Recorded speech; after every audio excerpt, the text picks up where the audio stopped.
bienvenue sur Pays TV. Bonjour Julien. Bonjour Bob. Voilà, nous nous trouvons aujourd'hui sur le parvis de l'abbaye de Saint-Pons, une abbaye très importante et chère au cœur des Niçois. Pourquoi? Il y a de très nombreuses années, un événement s'est produit ici qui va déterminer toute l'histoire du pays niçois pour plusieurs siècles. Et cette histoire, très intéressante, c'est Julien qui va vous la conter. On va voir ça de suite. Revenons un peu en arrière.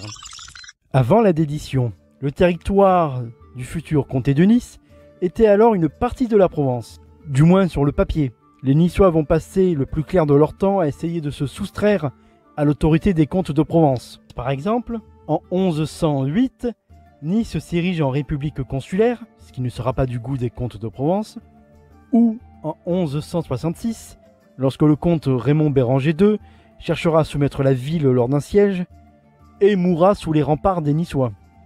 Les Niçois et les Provençaux vont alors souvent s'affronter. Les Niçois pour conserver leur liberté communale et franchise commerciale, les comtes de Provence quant à eux cherchant à soumettre la ville rebelle. Bref, de tout temps, Niçois et Provençaux se sont foutus sur la tronche.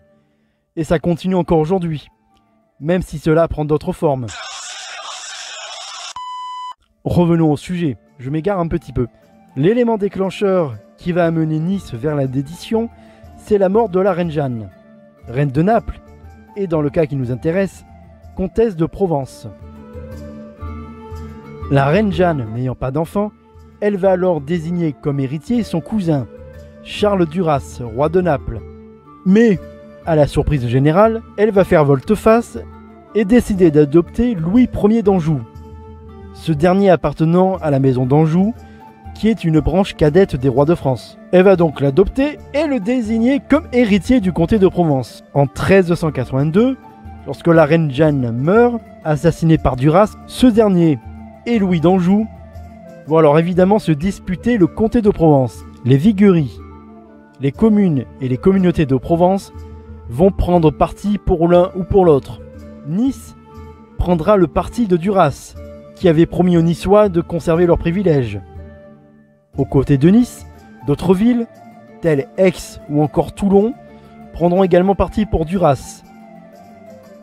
Les carlistes, comme on appelle les partisans de Duras, vont alors se regrouper dans une confédération de communes, que l'on appellera l'Union d'Aix.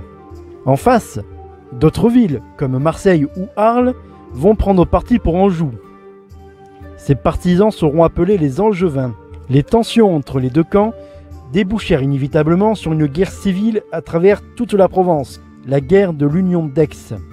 Au cours de cette période trouble, Charles Duras ainsi que son rival Louis d'Anjou vont mourir, et ce seront leurs héritiers, Ladislas pour Duras et Louis II pour Anjou, qui vont continuer la guerre, ou plus exactement leurs mères respectives, exerçant la régence, car les deux héritiers étaient encore très jeunes. En 1386, la guerre va prendre une tournure assez défavorable pour le camp des Duras. Entre le revirement d'alliance de certaines villes, dont Aix, et les conquêtes angevines, Ladislas de Duras perdit peu à peu du terrain. Nous sommes alors en 1387, et toute la Provence est alors conquise par Anjou. Toute la Provence? Non, car à l'est, 4 petites vigueries résistent encore et toujours aux Angevins. Il s'agit des 4 vigueries qui seront à la base du futur comté de Nice, à savoir Nice, Puget-Théniers, Barcelonnette et le Val de l'Antosque. En 1388, la situation est désespérée pour les derniers carlistes. Une armée angevine marche sur Nice. Le roi Ladislas et sa mère Marguerite, assurant la régence, sont incapables de venir en aide à leurs derniers partisans, eux-mêmes devant faire face à une révolte à Naples. Ladislas va alors prendre une décision qui s'avérera cruciale dans l'histoire de Nice. Il autorise les Niçois à se choisir comme bon leur semble un seigneur capable de les défendre face aux Provençaux. C'est alors que va entrer en scène la maison de Savoie.